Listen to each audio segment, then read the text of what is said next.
Yo, what's up with y'all, man? I hope you're doing good. If you're new and you're a fan of the NBA, subscribe to this channel. So let's get straight into it. It's like it's Minute Maid, hijack 4, renegade, 24, number 8, Kobe shit fade away. Ballin' since 11th grade, still in school, let them hate. Over the past week, I haven't uploaded videos, and something that I noticed is that I have to start paying attention to what you guys react to and love the most. And this series right here is what you guys love the most. So what I'm gonna do is continue it. Don't think it's going anywhere. Videos just like this is what's gonna turn us up. So y'all know my whole spiel about report cards. If not, here's this quick refresher. I'm gonna tell you about texting me during my videos.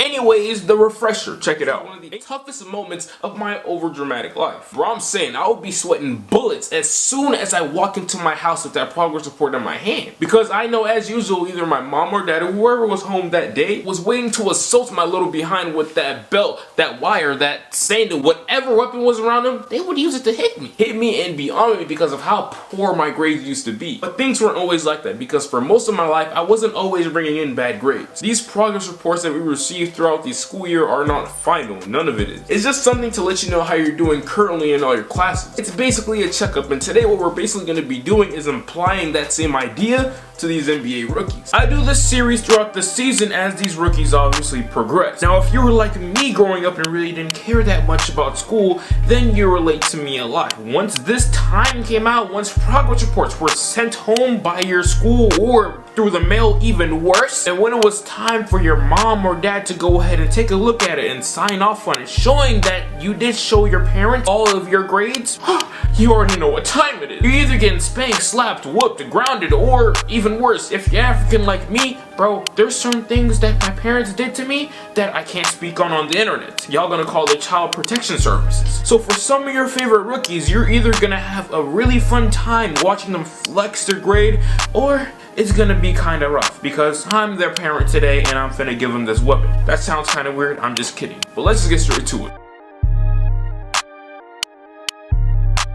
Now, this rookie season has been a weird one, and that is important to note. There are so many ramifications and implications that led to a lot of these rookies to not start out too well early into their careers. All of these guys are talented, but are limited and not gifted enough with the opportunity to get the keys to the organization day one. Day one like a Luka Doncic, Zion Williamson, Trae Young, and John Morant. What tends to fly over a lot of people's heads is that all of these rookies, top rookies, have small roles much smaller than previous classes. So it's not that these rookies are mid, it's just that the top teams that drafted them already have the keys to the empire that they're trying to build, and these rookies just may be backups for now. Along with the roles of these rookies being minimalized, across the board, you also have to keep in mind that there was no training camps, summer release, and little to no preparation for their new situation. Currently also, as we speak in the making of this video, there are no rookies to average more than 15 points per game so far. And if this trend was to continue, then this will be the first time since the year 2000 that a rookie class went without at least a 15 point per game score. Back in 2000, the rookie who set that mark was Mark Jackson, and he scored 13 points per game. Now, I hope this doesn't continue, but if it was to happen again, I cannot say that I will be shocked. The number one overall pick, Anthony Edwards, has had almost zero to no buzz. One of the first times I heard his name spread and actually acknowledged across the board is actually a few days ago when he had his best game as a pro against the Warriors. This season so far, Ant has been averaging 13 points per game on 35% shooting from the fields and yikes, 30% from three. But a good sign is that he's shooting 82% from the free throw line, which is great. Now, I'm pretty sure we all figured that Anthony Edwards would have a tough time coming into the NBA, not only because of his opportunity, it's limited. The Minnesota Timberwolves just traded for D'Angelo Russell and re-signed Malik Beasley, which was kinda shocking to a pretty lengthy deal. And if you're not no casual NBA fan, then you should know that Malik Beasley is a baller. He's a hooper and a bona fide bucket. He be doing people dirty out here on the court and off the court, if you know what I mean. Bro, you still wild for that. It's scary to say, but Mans has been the most consistent player for the Minnesota Timberwolves, considering health, of course. So it's really hard to see Anthony Edwards overtaking Malik Beasley, who was a gunner out there on the court anytime too soon. I can't see it this year, and it's kind of hard to see next year as well. Now, now. Anthony Edwards, luckily for him, he's a big body 2 guard who can actually play the 3 as well, but I'm not sure if he'll ever get the opportunity to play the 3 spot this season or maybe even next season. Josh Okogie got that preoccupied. Edwards has been filled with inconsistencies, stupid rookie moves, and is just being as bad as a lot of people thought. I'm pretty sure like nobody had this man winning Rookie of the Year. If you did, if you bet on it especially, bro, I'm sorry, but you kind of did that to yourself. Anthony Edwards, far 18, damn near 20 games into the season, I am giving this man a C. C is very solid. That doesn't mean that he's doing too bad. That doesn't mean that he's doing great either. He's on the verge of failing. So Anthony Edwards, I ain't gonna lie, you may want to get like some tutoring sessions, go to Cuban or something like that, bro. Start cheating, go to Quizlet, like do something. Because the C is kind of unacceptable, and I expect that C to at least be like a B plus at the end of the season. Him being as inefficient as he is right now is no real excuse. He needs to take better shots. Shots actually need to start falling in as well. Man is not a bad shooter. Look at his free throw percentage. 82% from the line is no joke, but 35% from the field goal percentage, and the 3-point line for him is actually a joke. The number 2 overall pick, James Wiseman. I say this every single time I talk about him, but I'm gonna say it again because I don't really care. This man couldn't have gotten drafted to a better team, a better situation than the Golden State Warriors. It feels like they were specifically catered to draft James Wiseman. So far this season, he's been averaging 12 points per game and 6 boards on 52% shooting from the field, which is great. That man might honestly also be a dark horse for that Rookie of the Year award. As the season has gone on, he looks better and better as each and every game go by. Just maybe 1 or 2 weeks ago, I was making a video, I think it was that rookie pyramid video actually. This man was shooting like 48, 45, something like that percent from the field, and now he brought that up to 52 in just span of few games. James Wiseman is growing at a rapid rate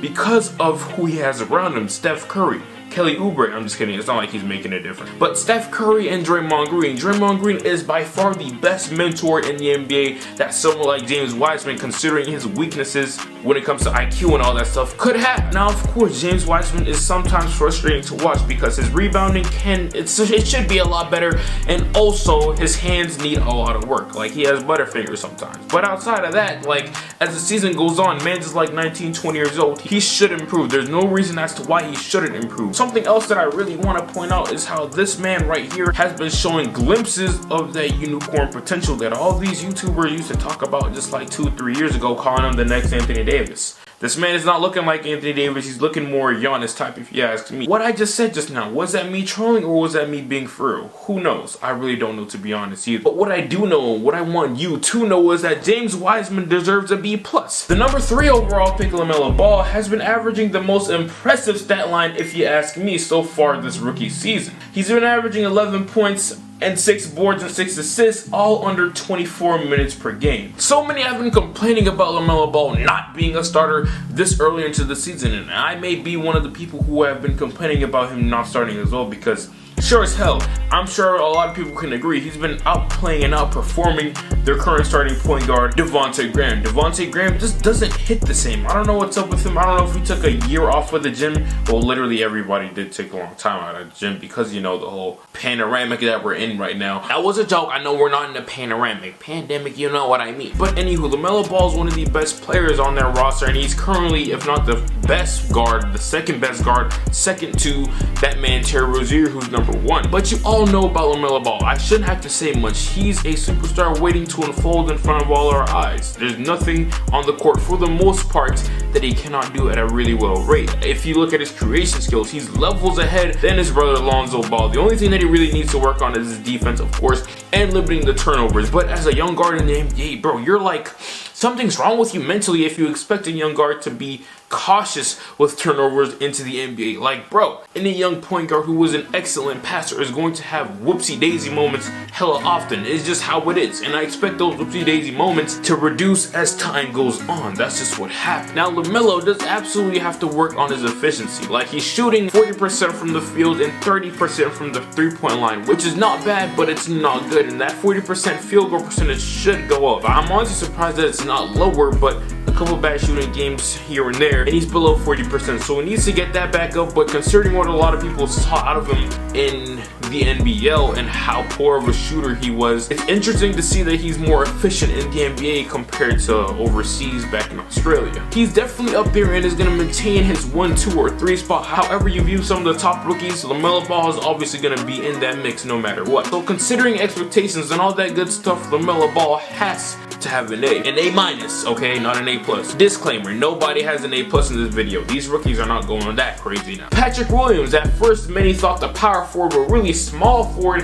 has been a W so far into this rookie season. He's been uber efficient and just seems composed and never rattled whenever he's on the court. Who would have known that he would be the second most efficient rookie in this class? God damn, the Bulls hit on this pick. I'm not gonna lie, I'm gonna keep this semi-short too, but A plus. Just a couple seconds ago, I said that nobody had an A plus. That was a lie. That was a test to see if you would turn off this video. And if you're still watching, bro, you need to turn off this video. So leave a like and sub up if you haven't already. But anyways, Patrick Williams is one of the few players, or the only rookie on this list, who deserves an A plus, because a lot of people just didn't think that he would be that good and he would just be like a defensive menace, like an Isaac Okoro type. But he's not. He's levels ahead of Isaac Okoro when it comes to his offensive capabilities. I can tell you right now off rip that Patrick Williams is going to be on the Chicago Bulls for a very long time. He's the type of player that you just don't want to get rid of because he's always going to be good, reliant, and consistent. Up next is the rookie that I personally kind of fell in love with, Killian Hayes.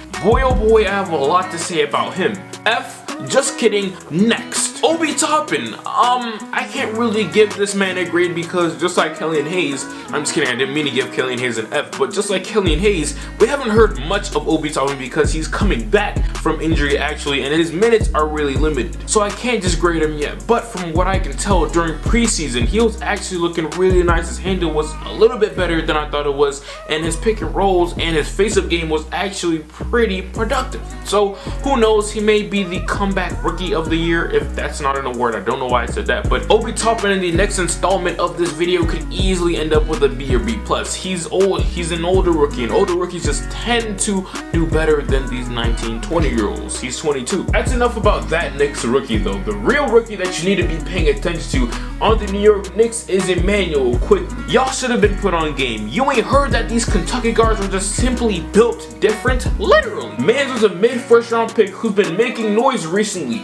and in his last 8 games he's been putting up a cool 15 points and 3 assists on 42% shooting from the field and 40% from 3. Emmanuel these last few games has been pure flames and productive and consistent, and the word consistency is something that the Knicks have not had in a very long time. And hey, I ain't gonna lie, if you're watching the video right now, go ahead and subscribe to my second channel, Yo Mojo, because right after this video I'm making a video about the New York Knicks and their progress. To keep it short with Emmanuel Quickley, who was just, by the way, just viewed as a sharpshooter. That's it. Coming out of college, this man deserves a B, maybe B plus. He just needs to work on his overall efficiency for the entire season. Avdija and Vassell are pretty much on the same boat. They both get Bs because they are actually performing well, but just don't have much of an opportunity and are averaging numbers not even worth mentioning. I did not expect. Vassell is also one of my favorite rookies coming out of this class if you paid attention to my draft content, but I didn't expect Vassell to come out here winning Rookie of the Year, putting up like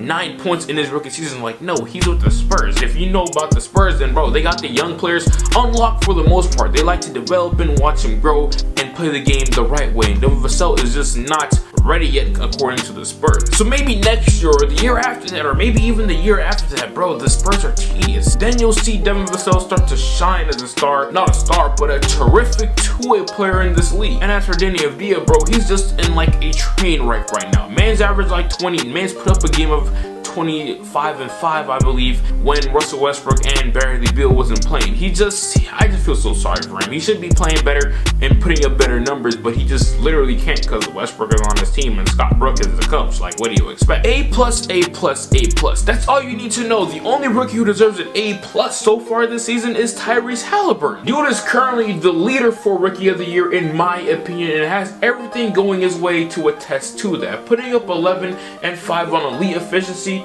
he just might go ahead and yag him that Rookie of the Year trophy at the end of the year. That man right there is a teacher's favorite. He's a teacher's pet. I ain't gonna lie. I love that man. His playstyle is just really fun and infectious. He's been averaging 11 points on 45% shooting from the field and over 40% shooting from the three-point line. He's been a key piece already to the Sacramento Kings and their success. Now the Kings, bro, they're the Kings. They're not gonna, of course, see hella success, but the success that they do have this season has a lot to do with Tyrese playing really well. Cole Anthony is another player that I was slick high on, and I call that man the steal of the draft. If not him, then it's gonna be the next player that I plan on talking about. But for now, I'm talking about Cole Anthony. And Cole Anthony has had a rocky start to the season, only because like he wasn't starting, seeing that many shots and all that stuff, but because of the unfortunate events that happened just a couple weeks ago, Marco Fultz going down with an ACL tear. Cole Anthony has now been called up into the starting lineup, and now he has the green light, the freedom to do a lot more than what he previously was asked to do. And since then, he's been putting up pretty decent numbers, pretty average numbers if you ask me, for a rookie, and he's gonna easily sneak his way into the Rookie of the Year conversation as well. And I believe he's gonna make the All-NBA Rookie second team. Last rookie that I would like to talk about in this vibe-worthy video is Tyrese Maxey. Him coming in and dropping an unexpected 39 points when your team needs you the most is a huge deal. And it did a lot with how the front office and his peers viewed him. This man's averaging 11 points per game on 46% shooting from the field. Now he needs to work on his three-point shooting, actually just hitting shots. His shot is not broke or anything like that. You're tripping if you think it is. But he just needs to be more efficient for three and just hit shots, as simple as that. Man has no confidence issues, and that's what I love about Tyrese as well, because he's literally not scared of anything. Tyrese Maxey deserves a solid B+. This was the first installment of my Rookie Report Card series. The original creator itself has came to reclaim his throne. Now go ahead and click that like button on your phone. I got bars today, don't I? Don't I? Boy, don't even lie to me. The next report card video will be happening just about 40 to 45 games from now. So go ahead and stay tuned for the rest of the content that we have coming out on this channel. This is the end of the video though, man. I really do appreciate you for coming over here on my channel and seeing what I have to talk about today. As usual, bro, like, I still can't comprehend why you're so nosy and why you like checking me out and clicking on my videos, but it's pretty cool and I appreciate you for that. Go ahead, leave a like, comment, share, subscribe, follow me on Instagram, Twitter, and all that good stuff. But until then, turn on that notification bell for Wednesday's video. But until then, I'll get right with you. Make your day great. No way, remember back when I couldn't get a play, no home, I ain't have a place to stay, I got to work, made the surf, free the way, Told my girl who'd ever thought.